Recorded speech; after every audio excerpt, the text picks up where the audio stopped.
magminyo na ta. Kung si Minyo ba, uy? 17 pa taon ko, uy. Di pa man ko makasal. Pero hapit naman ko ka mag-18. Pila na lang ka buwan. 18 ka na. Ini-birthday ni mo, ha? Mamay mi sa inyo. Ha?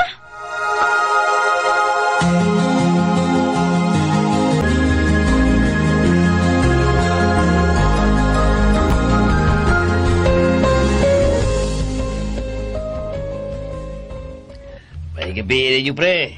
Oy, ni amre kay mga bisita sa imong dibo, aya. Kuan pa ka nang. Ay, nakasabot man ay kununing atong mga anak, magminyo na. Ha? Tinuod, aya? Kuan pa. Ako nang gisultihan si mama, ana. Pero wa ko magtuong kinudunan ning JC ang gisultigod. Magkumidya ba ko ni mo, ya? Nga desidido man kay ko nga minyuan pakaslan ka. Oh, kung mao na, ugma dayon. Ipasuwatan ng mga bata. Unsa? Musugot ka pa? Aya, sa pamalay mo pa doong, aya, magminyo, magyugihapon. May noon may klaro na yung makikminyo ni mo.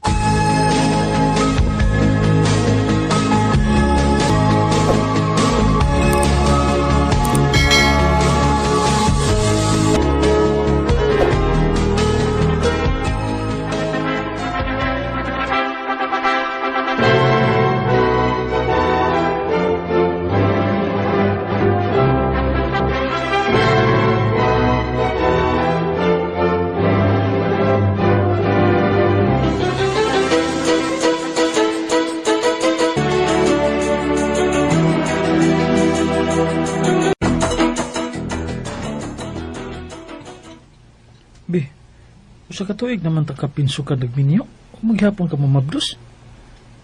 Ngano ka sa? Maulig kisa. Ay, huwat ang tagkan sa tagas ginuog anak ko, ibi.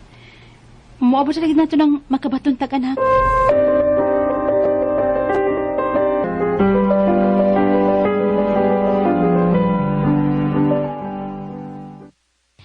Maayo kay nagasuroy ka din sa amo, iya. Ay, laay kes amo, eh. Ako rang usa kung tuas trabaho si JC. Mao, kay wa pa manggod mo'y anak, no? Maulig eh. Ambot, eh. Ngano wa pa masadyo ko mamabdos? Tudluan ti karong mamabdos ka, ha?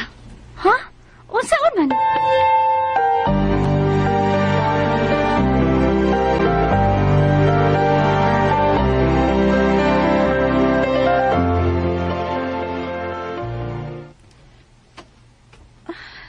Be, naka-surprise ni mo.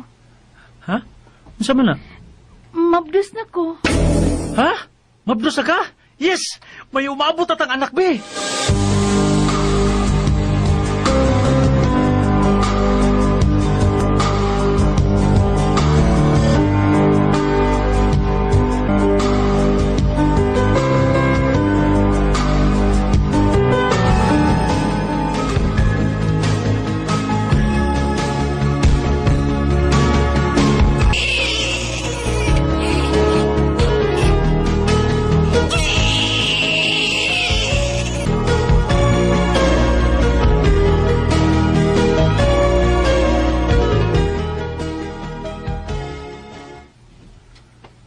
May anak na yuta. O usa siya kababay. O gwapa kay siya. Oh, nga naman ka. Nga gitutukan man mong bata. Kapasa lang mataaw, eh. Ako ka na. Unsa? Anong gwapa raman ka ng bata, ah? Wa man na maliwat na ako. Uwa sa maliwat ni mo. Ikaw ha, sige ba kaglaag-laag ha? So wa pa ka mamabdo sana? Sa? Nagduda ka nga dili imo kining atong anak, ha? Bi?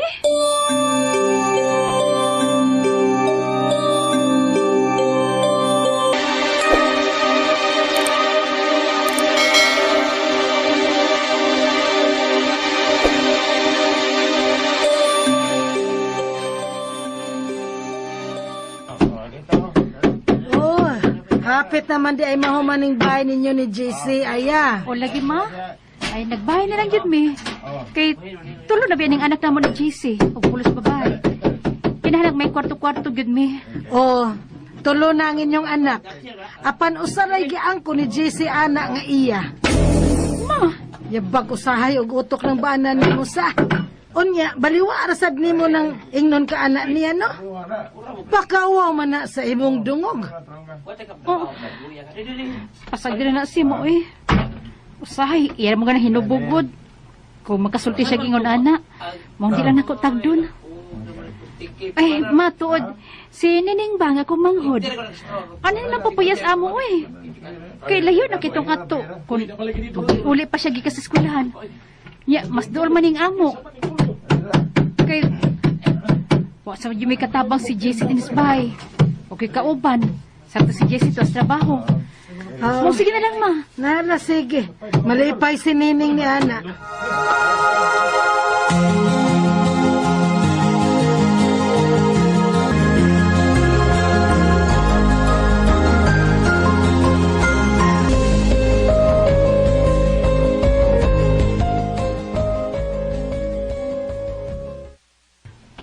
Doon na ako sa apo. Kapuyagi ka mangumpra. Uy! Uy! Ni ano des JC? Nauli na des siya gikas trabaho? Ayoko yabang. Nakunsam na akong manghod ang akong bana.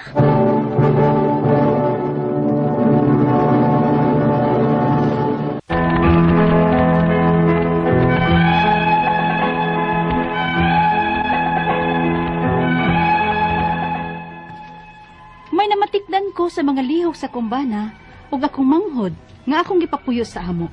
Kay wala gi may uban sa mga bata kunwang akong bana kay tuwas trabaho. Apan gibaliwa ko rang ako namatikdan. Apan lain na manggod ang ilang mga lihok. Mong akong gipangutan ang akong bana. Unya, Unsa? Unsa man ko, eh? Ayaw pagdudaan na, bi, eh. Duda man ka. Gisipin tayo na ako manghod ang imo manghod. Imo ko na manghod. sorry ha, nga nakapautahan ako ni mo ani. 15 anyos wang gutahan ng akong manghod. Uy, simba ko ba? Yabag man ka, eh. Gibuangan ka na ko. Manghod ni mo akong unayon. Noon sagot taon ka. Sorry, be. Sorry.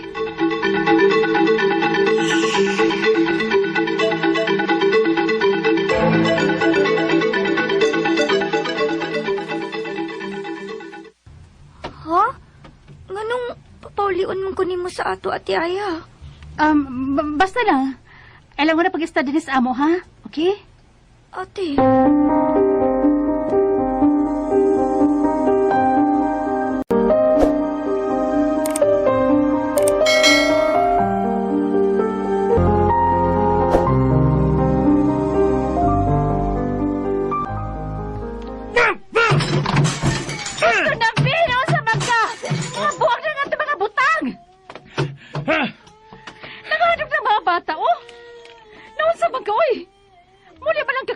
Panghagis pag yun! Malayas mo! Dada ng mga bata! Di man na sana ako anak tanan ba? Be! Pamawa mo! Ang iyong mga sinina! Ha? Pandada ng tanan! Huwag ayaw na magbalik din eh! Ang-angay na inyong mga sinina ba? Paglampay ba? Oh! Bigyan ako! Gipaglapay man ng mga salina sa bitanya! Ha? At tuto pamunita dito sa silong! Be!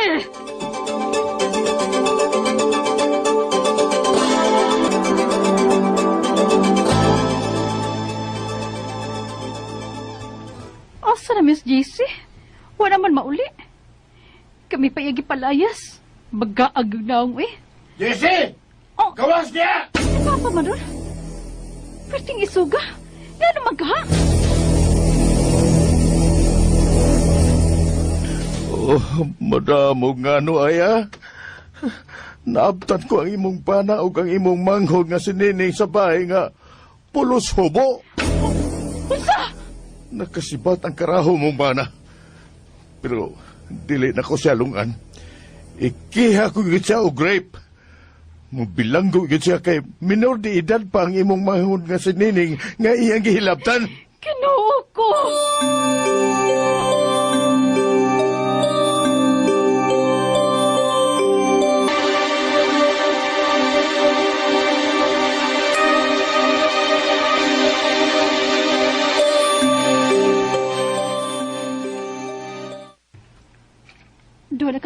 pesos, JC. Di na gyud tingali siya makalingkawas pa sa duha ka kasong iyang giatubang. Noon, nakatrabaho naman ko. May ikabuhi na ko sa akong mga anak. Pero mausad lagi. Lisod jud kun ako ra. Kay tulo na ba ang among anak ni JC? Oh,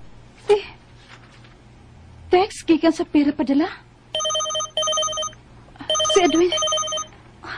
Hello, Edwin? Hello, Aya. Nakanawat ka og code number para pag-claim mo sa akong ibada. Oh, Kubra niya to, ha? Para konsumo to sa iyong mga anak. Edwin.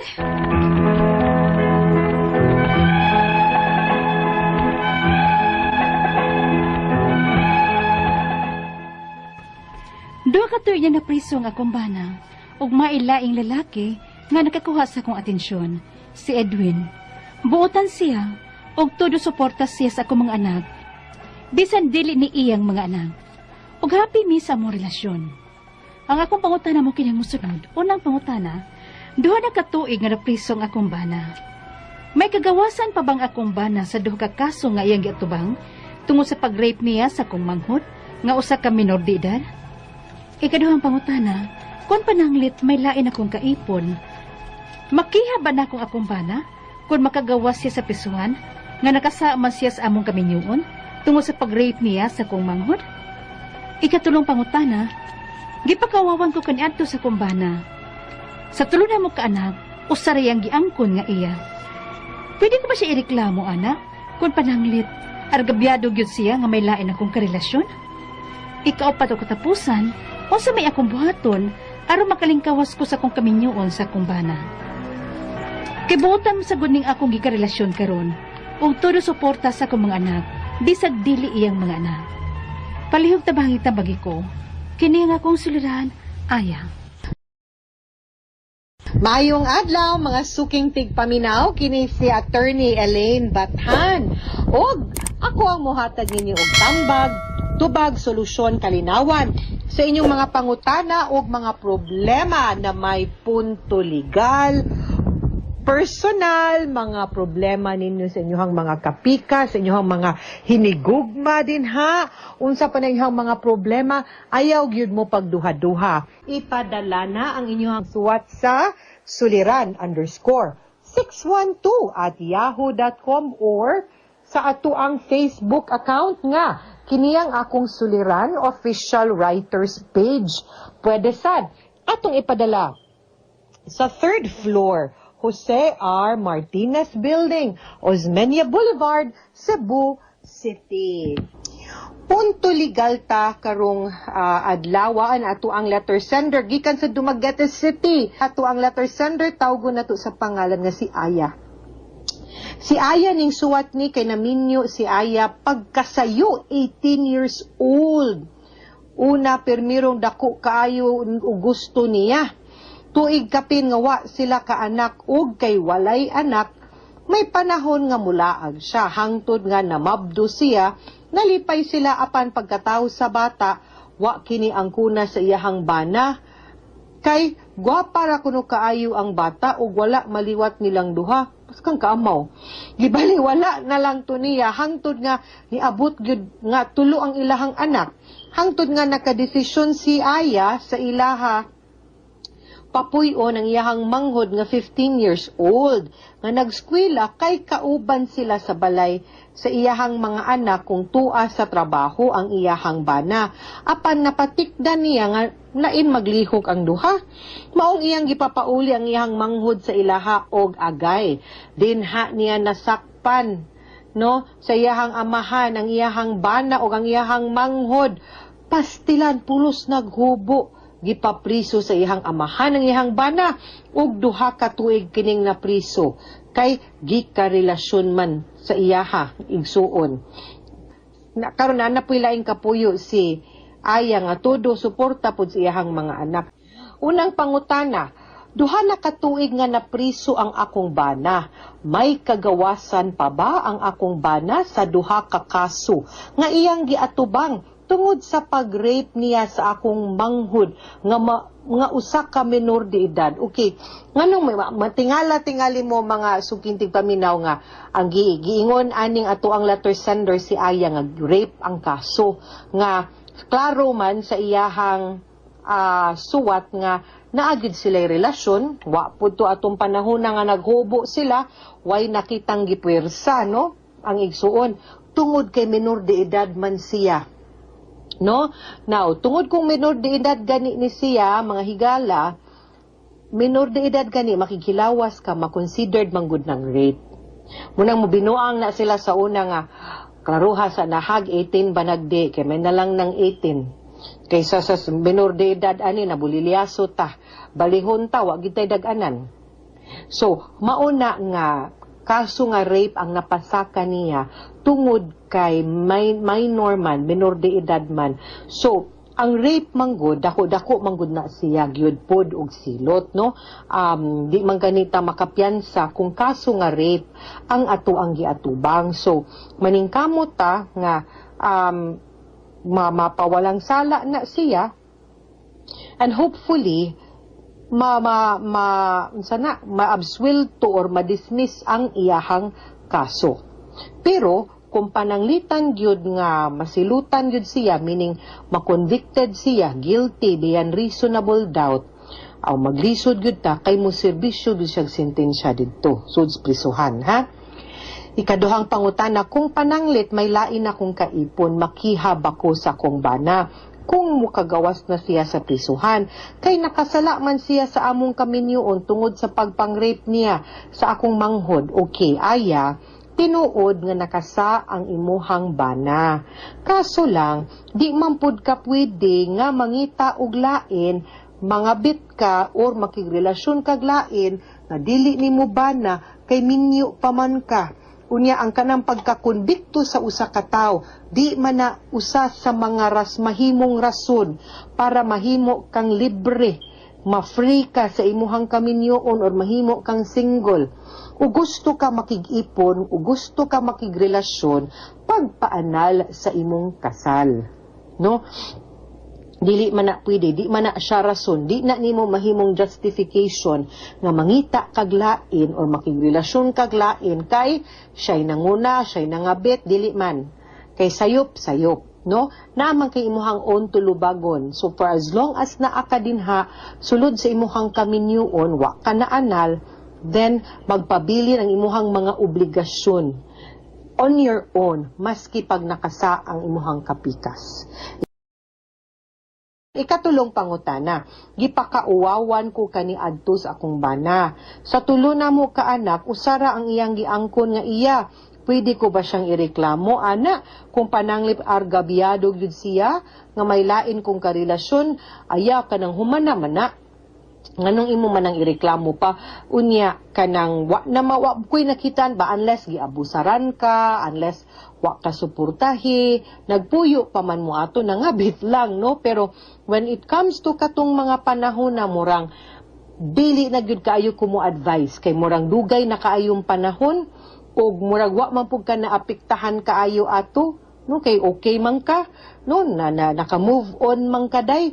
So, I don't think dapat daginuton pa na nimo. Ikaupat og katapusang pangutana, unsa may akong buhaton aron makalingkawas ko sa akong kaminyoon sa ako ang bana kay buotan sad ning akong karelasyon karon og todo suporta sa mga anak nako bisan di niya anak. Okay, I am very happy for you, Aya. Maayo na nga nakakita ka og laing tawo nga mas tulunan ng imong anak, ni pangga ni dawat nimo og sa mga anak nimo. However, kung gusto gyud ka nga malibre, gusto gyud nimo siya mahatagan og saktong dungog og posisyon no sa imuhang kinabuhi, kinahanglan ka magpaanal. Kay kung samtang buhi pa na ang imuhang bana, maski pag naa na siya sud sa prisuhan, di man na ma-dissolve or di man na mawa ang imuhang kaminyoon, di man ka malibre, no? Mamiligro ramang gihapon ka, makihaan pa man lang yun gihapon ka og adultery kung makagawas ang imong bana. And that is the least that you can also do, no, sa imuhang bag-ong kapikas karon sa iyahang pagpangga nimo nga hatagi siyag saktong ranggo sa imuhang kinabuhi. Pagpaanal inday unya pakigminyo niya. Hopefully, nasusi gina nimog maayo, no? And sa mga naminaw nato karon kanang 18, kabaw man ko, nga gitugot naman as balaod, pwede naman gid ka magminyo. 18 to 21, basta naay pagtugot sa ginikanan. Ang ako lang, karong mga panahon na 18, senior high pa man in town mo. No, wa pa man mo nakagraduate. Nganong magminyo man mo? Diba? So, niya tanawa, unsay nadagatan ni Aya, kay wa manggod immature ba? Kay kung mature na gyud mo, makasabot mo, nga ang kaning kaminyoon, di ni duwa-duwa. Ang kaning kaminyoon forever ni. Kaning kaminyoon, nanumpa mo, nga kanira gyud usa ka tawo ang imuhang mahalon. No? Bahalag mangunot na ni siya, buuban na ni siya, mutambok, mudako ang tiyan, no? Musag na baning tutoy ani, mulapad na baning batang ani, mawa na ning ngipon, mapangag na, naunsa na, mao na gyud na. No? So kundi pa mo andam, ayaw lang sa mo og entel. Ayaw sa mo pagdali-dali gyud og minyo, no? Pero ay sa mo pariyan ako, pero okay naman pug ko. Lingaw pa man, di ba? Okay. So, unsay makapalipay ninyo, ang importante lang na makapaminsar mog tarong, okay? Mga suking tigpaminaw, hinaot unta, nga naamoy nakutlo na pagtulunan karong adlaw. Kini si Attorney Elaine Bathan. Daghan kayong salamat sa inyong pagpaminaw sa atong tulumanon. Hangtod sa sunod nga sugilanon, din higapon sa tuang programa, kini ang akong suliran.